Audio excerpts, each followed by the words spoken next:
I'm Michelle Summers. I'm an Associate Director of Communications and Engagement, and I work for Bedfordshire, Luton and Milton Keynes Integrated Care Board. The Consultation Institute delivered an extensive programme of training around co-production that was for all of our commissioners in the ICB. And it basically explained what co-production is, and more importantly, what it isn't. And I think that was really important for us in the NHS to understand what it actually is so that we stay on the right side of consultation law.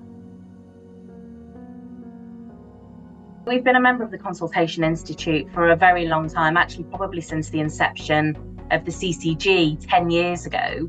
And we've always found the Consultation Institute to be a really helpful partner to us, especially when new things are coming in and things that we want to try. And it's because of the extensive experience and all of the different partners and associates that work for the Institute. And so that rich experience and knowledge is always really helpful to us.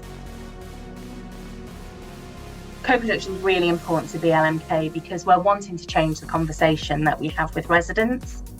I think that as a CCG, which is what we were before the Integrated Care Boards were established 2 years ago, everybody went through a consultation and engagement route with residents, but we never really empowered our residents and we never really worked together to identify some of the solutions to some of the more trickier issues that we're all facing at the moment.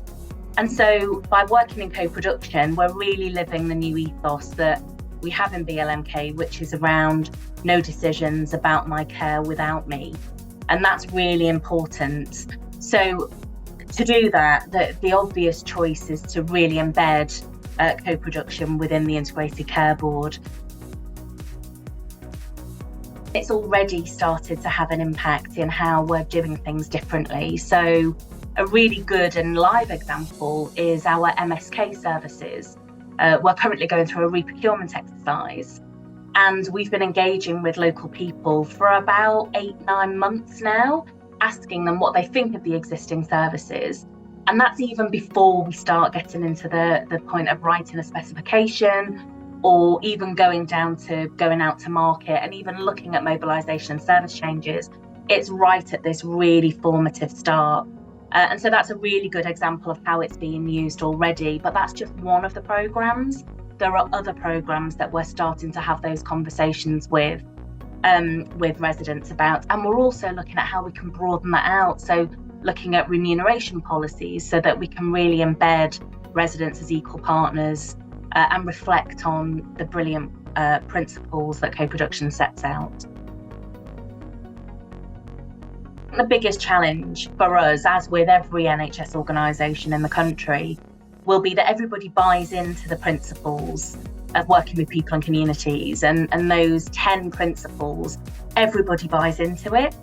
The challenge is the difficult position that the NHS is in. We're really challenged in terms of our finances, in terms of the productivity of the services that we've got to do.